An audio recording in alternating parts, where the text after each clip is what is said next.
Welcome to yet another episode of Shortcast Over Coffee. Today, my guest is Swapnil Shrivastav. Swapnil, along with four other co founders, founded Uravu Labs, an exciting startup that produces water from air. Pretty sure this would surprise a lot of viewers as to how this is even possible, but this episode is all about how they do it. So, without further ado, let's get started. Welcome, Swapnil, to the podcast. Yeah, thank you so much, Bala. No, it's a pleasure speaking with you. Thank you for inviting. Great. So let's maybe talk a little bit about your background and how you got started with Uruva. Sure. Uh, so I think like probably we can wind back the clock to 2012. I'm a second year student at NIT Calicut, and that summer the idea was not to go back home and work on something. And there was a student competition which said, "Imagine the future of water and city," and there was some $20,000 prize money. So we thought, it's an interesting topic. It's an international student competition. There's good prize money. So I think there'll be a good time, to spend on your summer break. So the idea was that you have to take a case study of a city and see where are the water problems that city is facing, and then suggest new and innovative solutions which could be incorporated at a urban level. So we took the city of Kochi or Ernakulam, various names. We took that as a case study because I was also studying at NIT Calicut, which is in the state of Kerala, so it's much more accessible. And we that summer we visited the city, talked to many corporation officers, water experts, and even locals, just to see how the water fabric is for that particular city, what are the challenges and problems the city of Kochi faces. And the realization was that Kochi is not alone in all the problems it's kind of facing. So for example, common problems like water infrastructure is only in the center of the city, and when the city starts growing, a lot of the fringes of the city don't have a piped water infrastructure, right? Second was that a lot of water was polluted, especially groundwater, and even the network of canals the city of Kochi has, a lot of that was again, polluted because of industrial discharge or sewage water not being treated properly. And because it's also near to the coast, whenever you withdraw a lot of groundwater, a lot of salt water also seeps in. So that's when you have the groundwater also getting saltier over time. And Kochi is also one of the cities where it had a very old piped water infrastructure, which was lined with a lot of lead. So because it was, all put out like maybe, 60 to 70 years back, that's all what was available. So it was very heavily lined with lead in a lot of places. And as the city keeps on growing and started growing, the infrastructure isn't, replaced as the rate as we would like to, or it's not even expanded to cover a lot of these population growth. So these were all the, various problems we learned. And then we thought, like, okay, what could be, the portfolio kind of solutions you could suggest? And, we again spoke to many experts, came up with our own solutions. And while we had suggested like a portable desalination device and wastewater recovery as one of the solutions, we also recommended water from air as one solution. And the story is that the funny part is, so I'm a big Star Wars fan. And in the Star Wars universe, you have this air to water device. And because the competition also called for what is the most futuristic thing you can, imagine, we thought, nothing comes close. So we suggested one of those also as a solution, especially for your drinking water requirements. So even if everything else fails, you still have this backup because air is a resource which is, available anywhere and everywhere, and you can tap into that to create high quality drinking water. But while at competition, we proposed all this, we submitted our designs. We didn't win, but that gave a very good, understanding of the water infrastructure, which persisted in many cities. And then we also realized that it's not a, city of Kochi problem; it's a global problem. So that gave us a good first-hand experience in just, like keep on digging, understanding. And when you're 18, 19-year-old, it's, much more easier to grasp all this.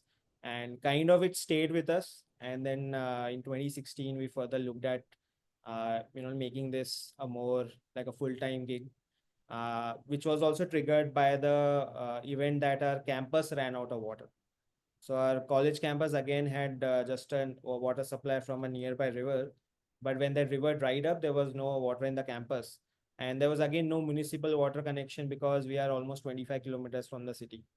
So the nearby river was the only water source. So when they dried up again, there was no water in the campus, and only water tankers used to be the source of water. And you have to go down your hostel gate, fill up your buckets, and use that for the day. So a lot of these first-hand experiences created that kind of interest, as well as also the idea that if you can start building something around certain ideas you have and solving some of these problems, it can be worthwhile.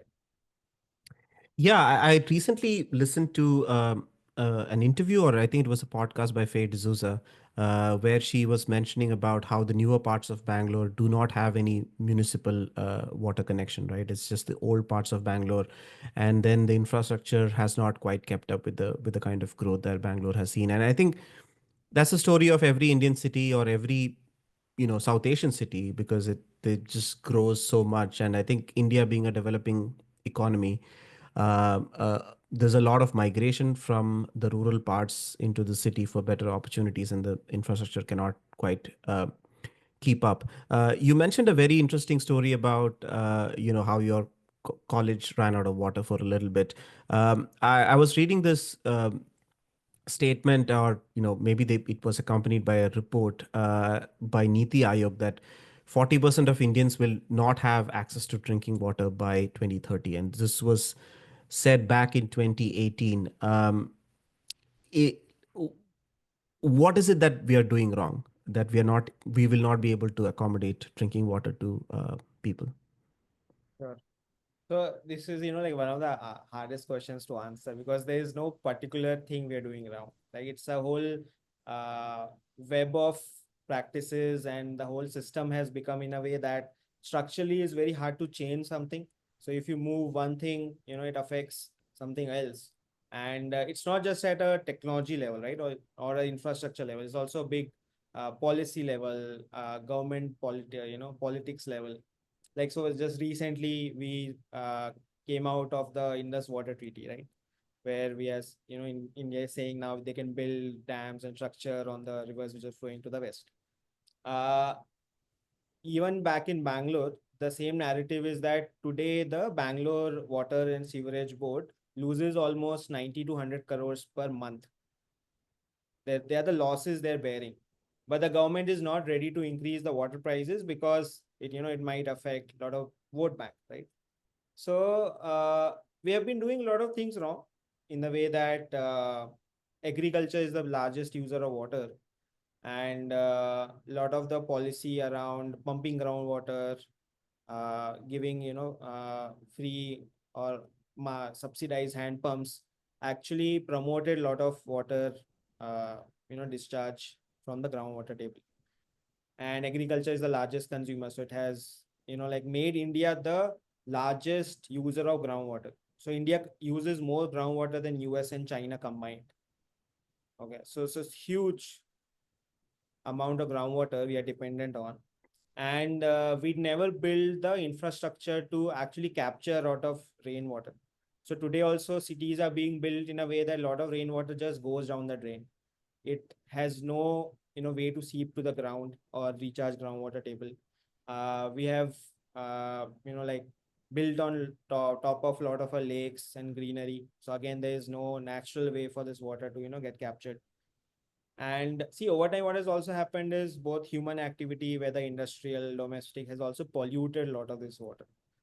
So even if the water kind of again flows back, but it's in a such a polluted manner that you can't really use it without more amount of filtration or certain steps you might have to do to get to the right stage.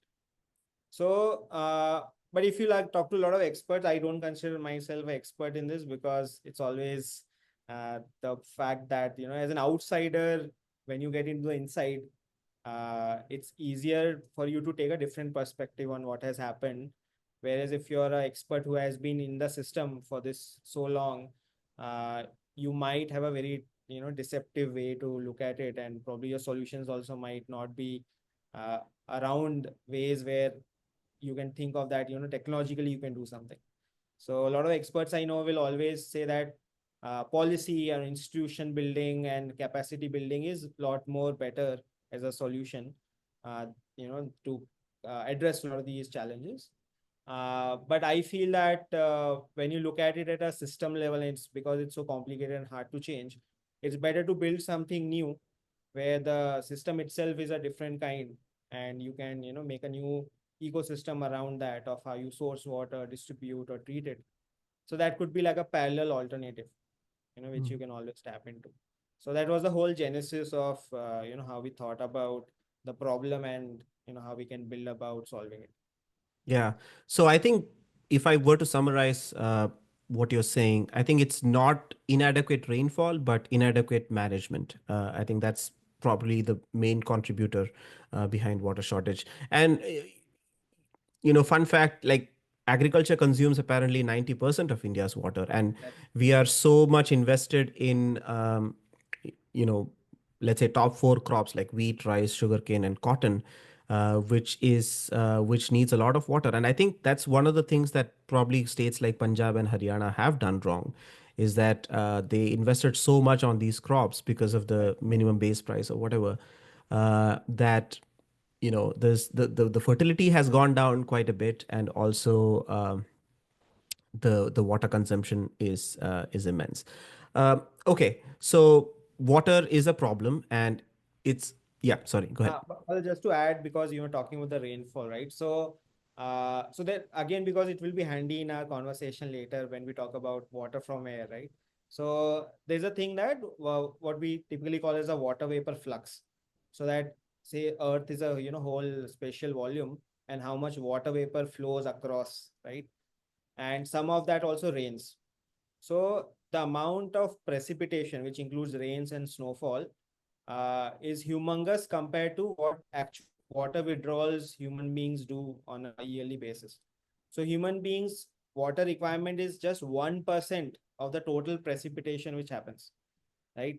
So there's no dearth of actual amount of water in terms of volume, like, but yeah, definitely it's not the, spread in the right way. So even out of all the precipitation, 80% actually happens over oceans and seas. So human beings don't actually see that water. They say they see the 20% of it. And there are places where, the water is not actually evenly dispersed, so the precipitation is again like, but if you look at just the amount of rainfall or the precipitation versus human consumption, it's hardly 1%. And the amount of water vapor flux, which is the amount of water vapor which has passed through the Earth's entire volume, spatial volume in a year's time, uh, is again 100x more than the rainfall. So if you look at the amount of water vapor flux in the air, it's compared to the amount of human beings use, it's less than 0.01%. I There is see. no dearth of, water vapor in the air or rainfall, or compared to like how much water human beings actually need. Yeah. Yeah, that's So very I thought, interesting. No, I mean, I'm glad you mentioned it. But I just wanted to like uh, pick your brain on, what city might be doing it right in India. In based on your research, I'm pretty sure you would have done some research, a lot of research, in fact, on how cities are distributing water, and how water consumption is across cities. Uh, does any city come to mind that is doing it right? sure. So I think I would give two examples. One is Bangalore itself has done a lot of things right. So while Bangalore comes in the news for, a lot of water stress and day zero conditions, but it has also done a lot of things right. For example, it was one of the first cities to build their own water and, sewage board back in 1960s, which is the BWSSB. Bangalore is also leading in a way that a lot of wastewater actually gets treated and it's sent for agriculture outside city parameters. So you're also making a model where water is getting reused, wastewater is getting reused, for other activities, which will further reduce the freshwater withdrawal, particularly for agriculture. So in that way, Bangalore has done, many things well, but and Bangalore is also big engineering marvel in the sense that Kaveri River is almost 200 kilometers away, and we are pumping the whole water almost by 800 to 900 meters. So that itself is a big engineering challenge, right? So if you look at from all the perspectives, Bangalore has done that really well. It's all a big engineering challenge to transport water from 200 kilometers and almost 900 meters elevation. It knows how to, treat it and for agriculture. It has, good level of policy to expand the infrastructure also. It's just that, like sometimes your intentions and the effort on ground doesn't match with what is actually needed. So I would say there's a 10-year gap between where Bangalore should be and where it is, right? But that's itself is like a big gap. Other city, I would say, Bombay also has done a good enough job overall, because like back in 2017, I was working with a non-profit from Canada, and their Indian with along with the Indian team, we visited a lot of infrastructure projects in and around India, especially in Gujarat and Rajasthan. So Bombay also, sorry, Gujarat, Rajasthan, and Maharashtra. So Bombay has also done a pretty good job. But yeah, internationally, Singapore remains the poster child of how to manage water, and being a kind of like island nation which has no natural water resources. Singapore has created a like a great example of how they manage the whole water situation.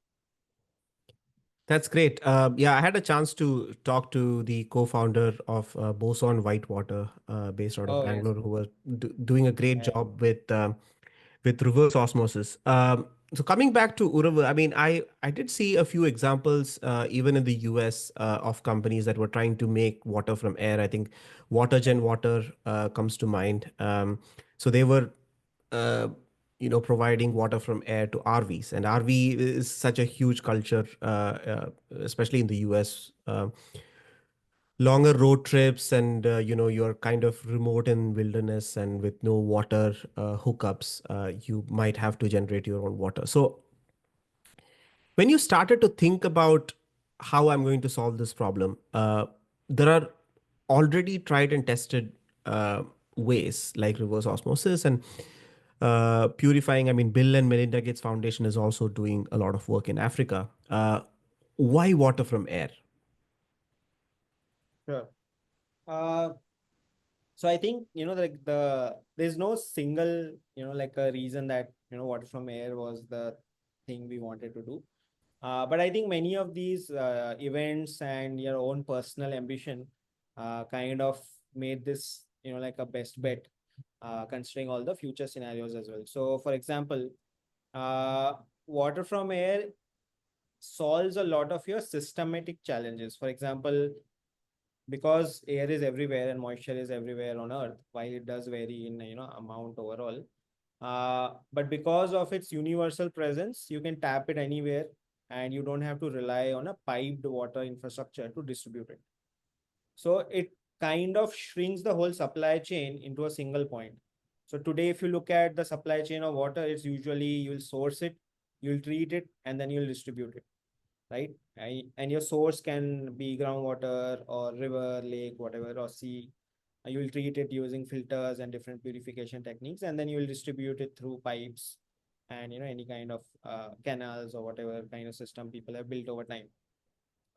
Water from air is one such innovation where the whole supply chain kind of shrinks to a single point, because you can source, supply, and distribute at the same point. You are completely eliminating your piped water requirement, or piping requirement. You are completely eliminating a lot of the filtration requirements, because water from air is very very pure in terms of overall contamination which we see today compared to that. uh, and there's huge amounts of it. So when I start, during our conversation just a few minutes back, I was also explaining how much water vapor is actually there in the air, right? So that presents a very good opportunity in terms of both from a renewability perspective, as well as the idea that it's almost infinite. So whereas a groundwater resource on an average takes almost 1400 years to replenish naturally, and studies show that only 6% of groundwater can be considered renewable, because it's replenishing naturally in less than 50 years time. So worldwide groundwater, which we so heavily rely on, it's not at all renewable resource. It has been collecting, over last billions of years, since the earth was formed. Whereas water vapor in the air is such a fast moving and renewable resource that all of the water vapor in the air replenishes in just 8 to 10 days. So if you just compare to the way that how sources like solar or wind, while they started being much more niche or ineffective, or like also costlier for that matter, they have paved a way where they have shown that over time and with the right investments in technology and build up, they can become cost comparable to a lot of your oil and gas and coal. uh, Not even cost comparable, even become cheaper over time, right? So and again, they are 100% renewable. Sun is not gonna die, wind is not gonna stop moving. So you get that sense that if you follow the same paradigm where a lot of renewable technologies have become successful in the energy space, why can't you do the same with water? So that was a big bet, which we took. And while there are definitely a lot of big hurdles to solve, and that's why we have been doing this. But I also say to people that like, if a lot of water problems were already solved for, Uravu didn't need to exist, right? Like if we were all like say wind down 50 years back, our parents used to like drink village water directly, and no one even bothered to put filters. If you were living in an era like that, Uravu didn't need to exist because there's plenty of water already. It's just either mismanagement, quality issues, and one more reason is also because of climate change. The water distribution is changing, drastically. So, for example, like Bangalore usually receives almost 970 mm of water or rainfall, but usually it's spread about for around 150 days. Now that itself is shrinking to less than 90 days. So you're getting a lot of rainfall outburst in a single day, where you don't have the capacity to just store it. So most of it is anyway gonna run away. So that creates a lot of these challenges where you don't know how to manage water, you don't know how to store water, and even if you somehow end up doing that, you have to again purify it a lot because it's all polluted. Yeah. I think similar thing has happened in Kerala. I mean, I think in Kerala between the months of June and maybe August, there was a sustained period of consistent rain. But now it has like, either you have cloudburst or you have nothing. So, and it's an interesting point that you bring about, sun not dying. I mean, if the sun dies, water is not the problem that we'll be worried about. So, but to your point about creating locally, right? I think that's a very interesting point because the kind of infrastructure that we have to build, be it transmitting electricity or getting water to people, and all the infrastructure and what all harm it can cause because of aging infrastructure, like you mentioned, lead in pipes. Uh, that's something that not a lot of people are looking into, right? I mean, this is something like solar stations, right? I still remember maybe 15, 16 years ago when I was in school, we used to learn that we would have renewable sources of energy, non-renewable sources of energy, and we would just write the differences between the two. And we did that for I don't know 7, 8 years through school. And I still remember writing that solar is doable, but the efficiency is 2%. And within the last 15 years, we have reached to between 20 to 22%. So sometimes, without being worried about efficiency, the important thing is to get it right, at least once.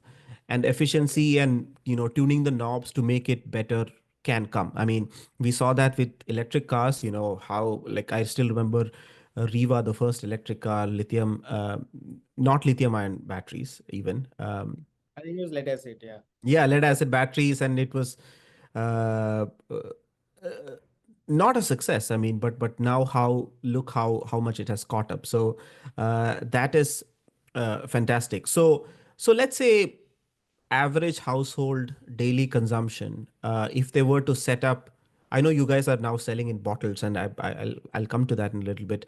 But if I were to have a setup at home for, you know, producing water from air, what do you think the cost would be like in India? Sure.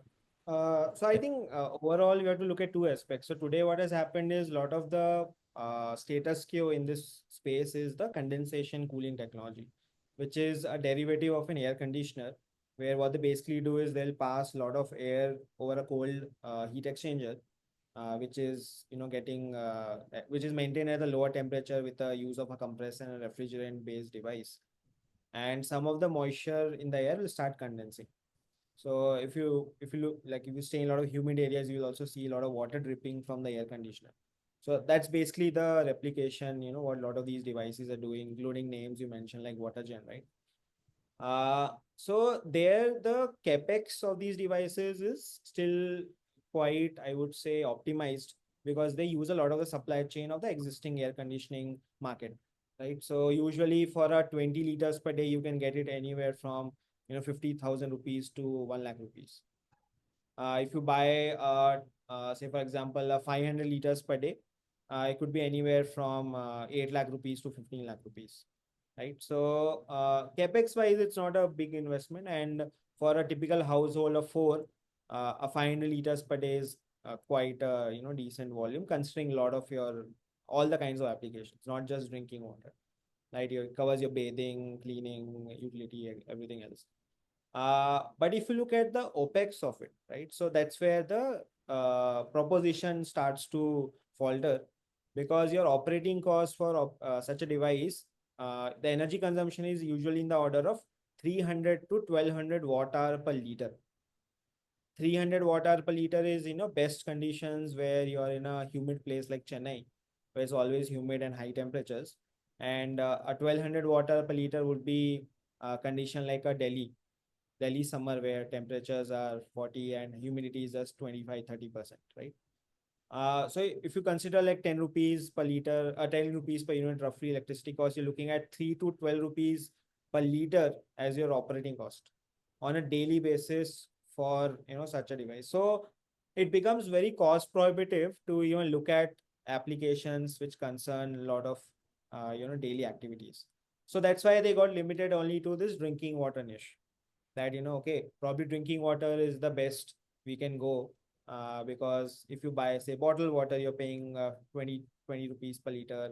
If you buy those 20-liter cans, which are again quite common, you're paying anywhere from 3 to 5 rupees per liter. And even if you do a RO purifier at home, roughly you'll be still be paying, including your filtration and replacement of cartridge cost, you'll be paying anywhere from 60 paise to 1.5 rupee per liter. So the other good thing with water, Bala, is that unlike electrons, water has a whole spectrum, right? It's available from 5 paise per liter to, I've seen bottled water brands which are 1 lakh rupee per liter and above. So it's a whole spectrum where like water has found so many market segments and niches that it can't be compared to energy in that way, right? And that's where we also thought that okay, when we started, and while your technology cost is still high and you're making very low volumes, where do you actually make sense? Where does your water actually make sense? So that's probably some question we can come to later when we talk more about our technology and the road we took. Yeah. Yeah, I mean, I have these conversations with people to talk about, petrol cars versus electric cars. And the same example is what I tell them is that petrol comes in different spectrum, different octane numbers, but electrons are electrons. So what charging station you use is immaterial. Your car is going to run fine. But coming back to your point about the spectrum of water, right? I mean, you have, like you mentioned, this water worth 1 lakh as well. A lot of people do talk about Evian water, which comes from the Alps. Uh, so put yourself in the shoes of a consumer. Let's say you have unlimited amount of money. What would be the basis of you choosing water? Like, What should people look for? Uh, that's again, like quite subjective because see what has happened is, so while I was studying in business school, the marketing of water is one of our favorite topics because water is such a basic commodity, but it is one of the products where commodity has been turned into a $300 billion market, right? So consumer electronics is almost $1 trillion and bottled water is 300 billion and growing at double-digit rates, right? So it's always like a very interesting topic A lot where of people are just selling stories at this point. exactly. So water itself, if you look at all the branding, marketing of different water brands, 99% is a story, right? So Evian has a story that it's only sourced from one place on earth, which is one of the bases of a Swiss Alps, where I even saw a documentary where it's a underground tunnel where only few people are even allowed to go, and no one knows how it's getting filtered. It's kind of like those Coca-Cola secret recipe kind of story, right? Yeah. Yeah. So again, Fiji water is very similar, like, and then there are In the actually, US, actually, I recently I was at a conference and there was a fireside chat or like a panel discussion where I saw like a Tetra pack and it was correct. water. And when I read it, it was like boxed water is better. That's the name of the brand. Boxed water Yes. is better. Yes. And I was like, okay, this is interesting. And then there is like alkaline water. There is, I mean, now there's a huge market for seltzer or, sparkling water. Right. So like it's super confusing for me as well. So yeah. Yeah. No, definitely. And the thing is like, see, if you just want to have a basic consumption of water, any water where pH is more than 7.5 or 7.2 and TDS up to 150 is good enough, right? And nothing is gonna change your life trajectory if you consume alkaline water or like to be like, and even if there are some studies, none of them are like full scientific studies over a long term which suggest that you drink this water you'll get better, right? Those are all again sometimes myths, stories, and pseudoscience also in play. And as I said, a lot of it is again subjective, right? So like, do people trust homeopathy? Yes. Has it made difference in a lot of lives? Yes. Is there a big scientific backing to it? Probably no, right? So I think it falls somewhere in that category. But yeah, like say if you're drinking a distilled water all the time, which is devoid of minerals, that's probably not a good idea because your water still needs certain nutrients and minerals to balance a lot of your daily metabolism. And then if you're drinking highly acidic water, that's again not recommended, right? So definitely there are certain things which you don't want in your water. There are certain things which even if they're there, not there, doesn't really affect. So my suggestion is always that like find a good quality source which is probably in this pH and TDS range, and make sure it's free of microbes or heavy metals or to a large extent microplastics, Mm. right? So that's what I would recommend. I wanted to come to microplastics and I'm glad you brought it up. Uh, I mean, it's crazy the levels of or the perforation of microplastics into our systems, right? I mean, it could be even from the source of river, because I think the like certain kinds of fish that make their way up from the ocean onto almost the source of the river, and they carry microplastics. So no matter where you source your water from, there would be elements of microplastics. Now you are making water from air, and is it devoid of microplastics? What is your what has been your observation? Sure, sure. So I think probably it's a good time to talk about how the technology itself works, Yes. that that can cover both together. So as I earlier mentioned, the most common technology here is the condensation one. But what we do is quite different. We use certain liquid salts, which are again classified as a category of materials called as desiccants.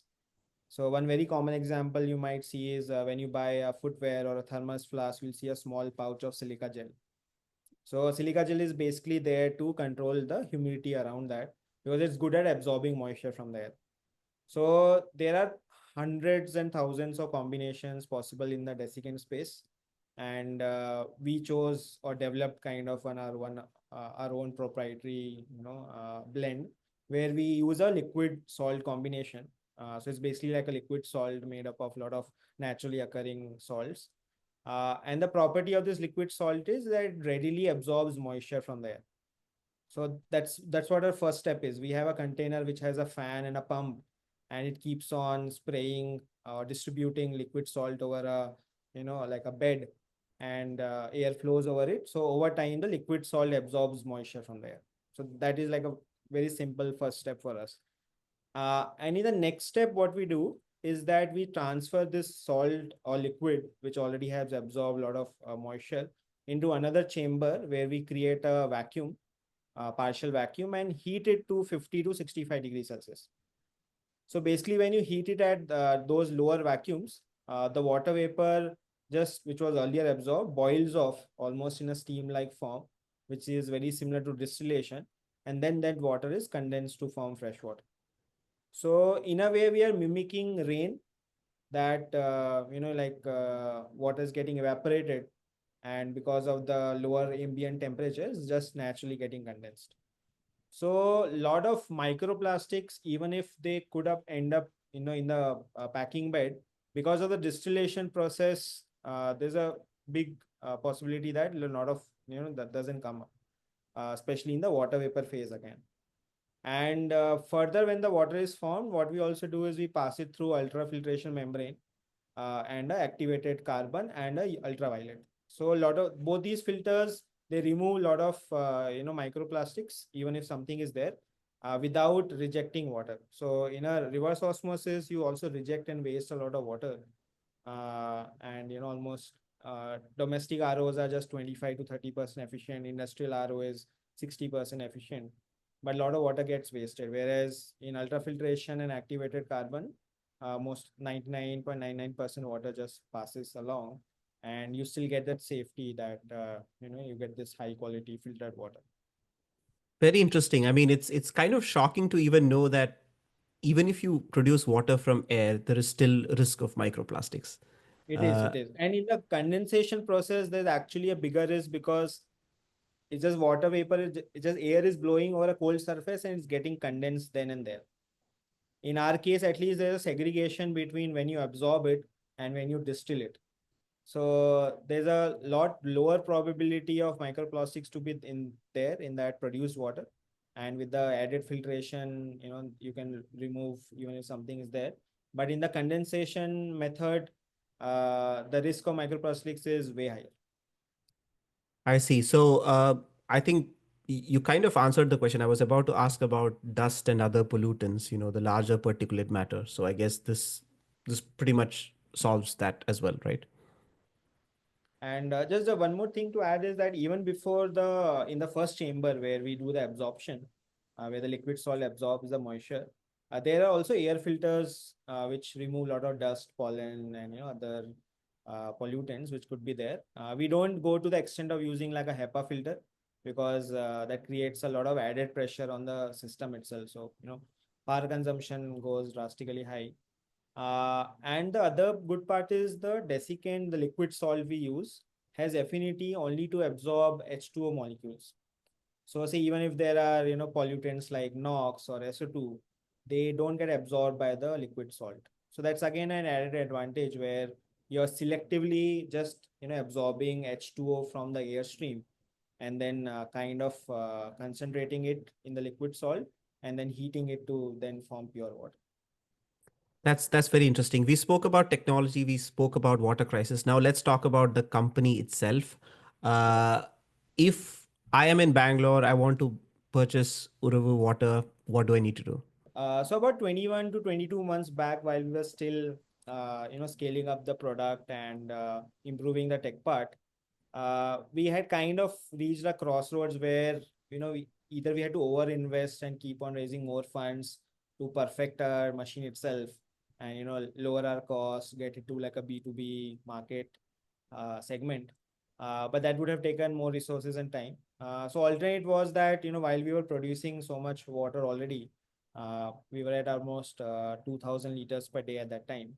So we thought, what's a better way where we can tap into some of these market segments and also use our product as a marketing tool to create both awareness and trust. So that's where we started bottling it in glass packaging and selling it to the hospitality sector. So today, if you come visit Bangalore, you will find our products in almost more than 130 locations. So a lot of the top restaurants, pubs, microbreweries have our water in 500 ml and 750 ml formats. And in some hotels, we also have this 250 ml versions for their banquets and events. And what we've also done, interesting thing is like about 2 months back, we also partnered with a microbrewery to create a beer. So there's also beer from air. All the pureness from water is kind of destroyed with the alcohol, but Yeah. But so actually, like that's what the consumer sentiment is, right? Like so, like I used to go to some conferences and events, and when you talk to a lot of people who are from Bangalore, right? So I'll tell you, we make water from air, and the first tell me like, if you do make a beer from air, please do like contact us because yeah, I'm that's what drinking Coke with a lot of copious amount of sugar, but guess what? It's made from the purest form of water. yeah, Quite counterintuitive, but yeah. yeah. Okay, so basically, as a retail customer, I cannot purchase Uravu water. No, Okay. as today, as a you can't purchase at a retail. It's only available in the Horeca channel, which is hotels, restaurant, cafes. Yeah. And you can always visit our facility where we have our 4,000 liters per day capacity. And we have, I think we have not stopped running it for the last, 2 years almost. It's been continuously just running. That's great operational efficiency. Yes. Yeah. So, because the idea also was that you keep on iterating, you learn a lot, and it's also a technology stack which is new. Like, so see, if you look at some allied industries where such a thing has been done, is mostly in the industrial dehumidification space. Because when we do the first step where we strip the air out of moisture, that's basically dehumidification, right? So there does exist a dehumidification industry. But then once you dehumidify the air, there's no incentive for them to actually regenerate and make water Yeah. in the liquid form. So today what happens is they will just purge hot air through that desiccant, and whatever moisture was there in the dehumidification part, that will just get removed in an outside environment. But in our case, because we had to solve for collecting water, from that liquid salt, it has the highest energy input of the whole process. So close to 90%, 80 to 90% of the energy just goes in that regeneration of desiccant to capture liquid water, right? So that whole stack need to be built from scratch. We had to test it operationally over different conditions, over like so many thousands of hours now. So that has actually helped us understand the system a lot more, like in depth. We know where to cut costs. We know, kind of materials to use. We know how we can optimize it as we start scaling it for large scale manufacturing. So I think a lot of learnings were embedded as part of our, back end operations. But in the front end, it has helped us create a lot of awareness around the product itself and around the idea that you can make water from air reliably. And to give you like some recent stats, we have sold almost 17 lakh bottles in Bangalore itself. So it's not that, it's still a very niche thing. Like 17 lakh bottles, even if you count that, it's getting repeated, you might still have at least, 3 to 5 lakh unique customers who have drank our water and have not gone to the hospital, right? So there's trust, there is awareness around it. And in the process, we've also saved almost 3 million liters of groundwater, right? Because a similar factory, like a Bisleri factory or any other bottled water company, they would have just, pumped out groundwater, put it through RO and bottled it and sold it, while also wasting water. And so, in the other hand, we have saved all that groundwater, right? So that's the kind of thing, impact also we keep monitoring and have, like all the data and proof to show that, this is viable. Now, the only Hmm. thing is, can you further reduce the cost? Can you further scale it? Can you find other applications where, this becomes viable? Horeca does give you consistent revenue. I mean, it's Right.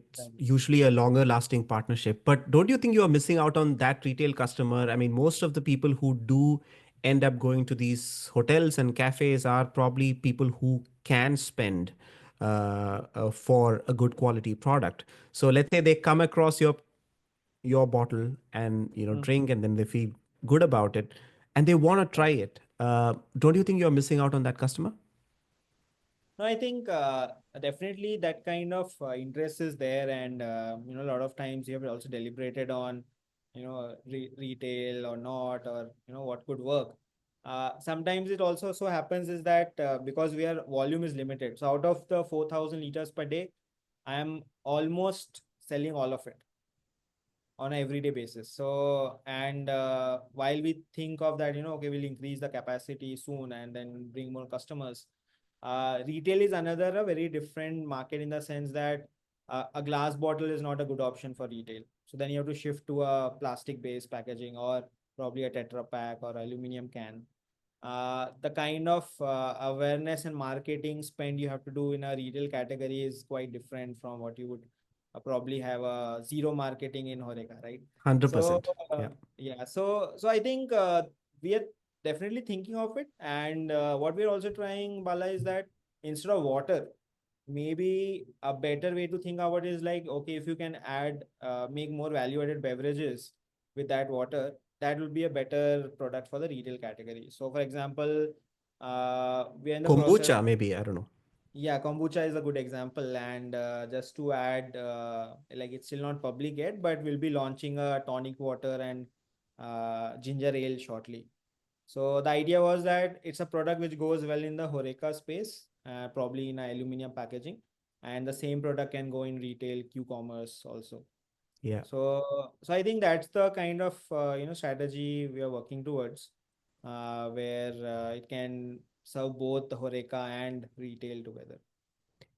Yeah, I think what such premium brands do in the US is, like, let's say, even if they're selling glass bottles, you can actually, so they'll charge a premium for the glass bottle, and then when you return it, they refund it back. Yes. But it's not that consumer friendly because they have to, think about Yeah. washing it and giving it back. So, but the good thing is you already get your money recovered when you're selling it, right? So now the onus is on the consumer to give it back. Yeah. But yeah, there are certain things that can be worked around. uh, I think Uravu also has a great story to sell. So let's say if I visit a cafe and I come across your bottle. uh, how do you sell the story? Is there like a QR code in the bottle that I can scan and see how the technology works? Yeah. So one thing we did early on was, so we trademarked the word from air. So from air is our own trademark, which has been now approved, and so we can use it all across. So idea was also that to keep that, branding and messaging very straightforward. So whether you make water from air or beer from air or kombucha from air, or even if when we partner with different brands, we do like a co-branding. So it's never that, it's just Uru out there. The idea was to be more like an ingredient brand, where like it could be XYZ who has partnered with us, could be the Hilton or Hyatt or whoever, and it will say XYZ from air. So a lot of the marketing and storytelling also happens through the customer itself, because they are also proud to say that okay, we have a product which is from air, and see, we are partnered with this startup, and you should try this out. So there's a big incentive for brands also to engage, not be just a passive B2B customer that, oh, I bought a brand and I bought a water bottle and I'm just now going to push it, right? So that was also a thought process which got ingrained into our whole product philosophy, and the positioning, that how do we partner with a lot of these customers so that they themselves are proud to showcase it and push it. But definitely there's also a QR code which you can scan, and takes it to our Insta and page and a YouTube shorts, so you can see how the technology works, where we are. I am not sure how many people actually use it, but it does create that kind of narrative. And what we also do is, like, sometimes some places also put like a small tags on the bottles, or some restaurants themselves engage in putting, like a small card on the table which talks about the whole story and collaboration. Yeah, that's excellent. And I absolutely love your packaging. I think it looks super premium, and the way the font, I mean, I think the attention to detail with regards to font, it's something that has been I don't know, I've never seen that kind of a font with any Indian brand. So Yeah. props for that. Yeah. Um, Thank you, Bala. before we end this podcast, I just wanted to touch on something, which is, climate change, right? So climate change is affecting rainfall. It's affecting so many things, right, around us. Do you think it does play a role in the moisture content? And have you seen? I mean, I'm sure you're pretty, I don't know, 1 to 2 years old, or at this large a scale of production, right? Yeah. But do you think that would be affected due to climate change? Sure. Now that's a great question, because so actually what is happening is that water vapor itself is a very good greenhouse gas. Like if you look at the global warming potential for water vapor is actually very high. But it so happens that water vapor, unlike gases like CO2, doesn't stay in the atmosphere for that long, right? It's always getting evaporated, and in 8 to 9 days, it's fully precipitated. So there's a huge, continuous cycle where water vapor doesn't stay in the atmosphere, but it keeps on adding to the overall greenhouse effect.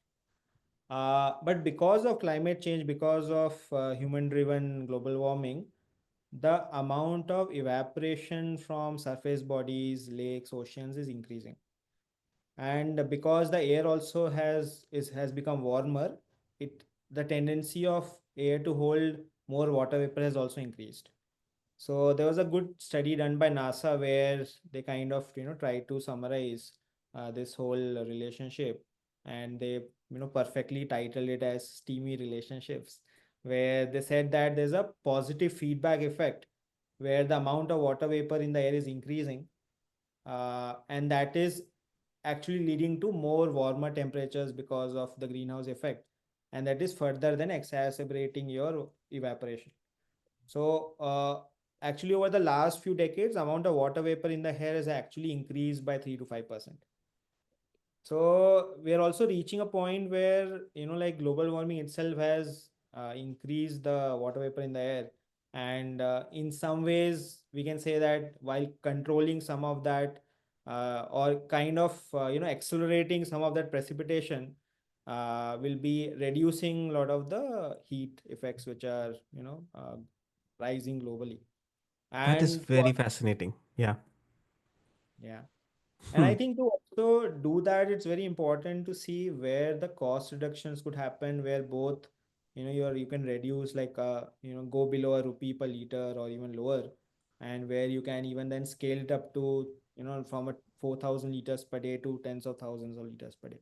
So that's the trajectory where, when we are shifting gears this year, we're moving from the, not say moving, but like the bottled water was more like a baby step towards introducing this product, and uh, getting that awareness out that such a technology exists, such a product exists. But from this year, the idea is that we'll be reaching about 1 rupee per liter and more below, and we are going to start selling our machines, or like probably just have a B2B model where we can install these machines for real estate, even for data centers. We're making a product. One of the products is also being tested for indoor vertical farming projects.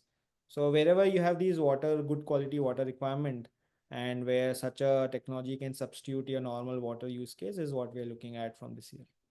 Yeah. I mean, one thing that I'm just thinking on the fly here, but let's say a data center generates, immense amount of heat. That heat can Right. actually be used to produce water from air and maybe use it as a Exactly. coolant and stuff like that, right? Yeah. Exactly.